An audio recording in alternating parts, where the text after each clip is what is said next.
और बुलेटिन में सबसे पहले नजर प्राइम 25 खबरों पर।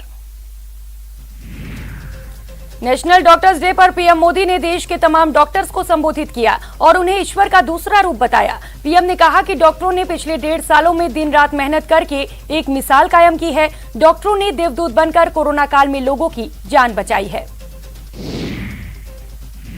पीएम ने कहा कि देश में स्वास्थ्य सुविधाओं को पहले की तुलना में बेहतर बनाया जा रहा है। आज देश का मेडिकल इंफ्रास्ट्रक्चर बनाया जा रहा है। देश में एम्स की संख्या बढ़ाई जा रही है। पिछले 7 सालों में 15 नए एम्स में काम शुरू हुआ। इससे पहले डिजिटल इंडिया के 6 साल पूरे होने पर पीएम मोदी ने लाभार्थियों से संवाद किया। इस दौरान उन्होंने कहा कि कोविड काल में हमने अनुभव किया है कि डिजिटल इंडिया ने हमारे काम को कितना सरल बना दिया। डिजिटल इंडिया मतलब सबको अवसर, सबको सुविधा, सबकी भागीदारी। नेशनल डॉक्टर्स डे पर सीएम गहलोत ने सभी चिकित्सकों को शुभकामनाएं दी। सीएम ने डॉक्टर्स को संकट काल का संकट मोचन कहा, तो वहीं लोकसभा स्पीकर ओम बिरला ने कहा, well done doctors. Doctors day पर चिकित्सा मंत्री ने प्रदेश भर के डॉक्टर से वर्चुअल बातचीत की। कहा, संकट काल में जान गंवाने वाले डॉक्टर्स की याद में बनेगा यादगार स्मारक।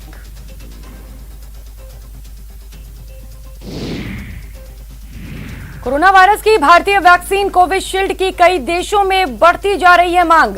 अब यूरोपीय संघ के 7 देश और स्विट्जरलैंड ने कोविशील्ड को मान्यता दे दी है।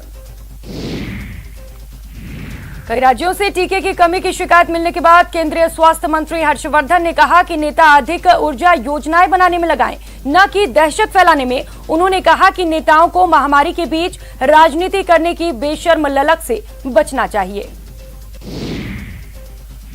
एलपीजी की बढ़ती कीमतों पर राहुल गांधी ने केंद्र सरकार पर तंज कसा है। राहुल ने कहा, मोदी माया का ऐसा पड़ा प्रभाव, बस जुमलों का ही गिरा है भाव। पंजाब में सीएम कैप्टन अमरिंदर सिंह और नवजोत सिंह सिद्धू के बीच चल रही सियासी लड़ाई खत्म होती नजर आ रही है। सीएम अमरिंदर ने अपने घर पर पार्टी के मंत्रियों, सांसदों को लंच पर बुलाकर एक तीर से 2 निशाने साधने की कोशिश की। समाजवादी पार्टी के अध्यक्ष अखिलेश यादव ने बड़ा बयान देते हुए कहा कि यूपी में सपा छोटे दलों के साथ गठबंधन करेगी। अखिलेश ने इस दौरान बीजेपी पर निशाना साधा और कहा कि बीजेपी असल मुद्दों पर बहस करे और इससे भागती है। एनसीपी चीफ शरद पवार ने कृषि कानूनों का समर्थन किया है। उन्होंने कहा कि कृषि कानूनों को पूरी तरह से खारिज नहीं किया जा सकता। कानून के उस हिस्से में संशोधन करना चाहिए जिसको लेकर किसानों को दिक्कत है। बिहार के मंत्री मदन साहनी ने अफसरशाही और कथित तानाशाही से तंग आकर इस्तीफे की पेशकश की है। मंत्री का कहना है कि चपरासी तक नहीं सुनता है। उन्होंने कहा कि वे पार्टी नहीं छोड़ने वाले हैं और बने रहेंगे। राजसमंद सांसद दिया कुमारी ने दिल्ली में केंद्रीय रक्षा मंत्री राजनाथ सिंह से मुलाकात की और महाराणा कुंभा पैनोरमा ए और द वीर विजय स्थली के विकास के कार्यों में सहयोग मांगा। वडोदरा में कोरोना के मामलों में तेजी से कमी आ रही है। बीते 24 घंटे में सिर्फ 72 मामले सामने आए हैं, जबकि 2 लोगों की मौत हुई। प्रदेश में अब 1402 एक्टिव केस हैं। पहली कार्रवाई जयपुर में जेडीए के जिन निर्मल गोयल के आवास और ऑफिस में की गई, जहां 6 करोड़ से ज्यादा की संपत्ति का खुलासा हुआ। साथ ही जेडीए ऑफिस से हिसाब किताब की डायरियां भी बरामद की गई। दूसरी कार्रवाई जोधपुर में सूरसागर थाने के थाना प्रभारी प्रदीप शर्मा के जोधपुर, भोपालगढ़ और बीकानेर स्थित 4 ठिकानों पर की गई, जहां करीब 4.5 करोड़ की संपत्ति का खुलासा हुआ। और तीसरी कार्रवाई चित्तौड़गढ़ में डीटीओ मनीष शर्मा के 6 ठिकानों पर की गई, जहां करीब 2 करोड़ की संपत्ति का खुलासा हुआ। एसीबी ने उदयपुर और जयपुर में डीटीओ के फ्लैट को सील किया।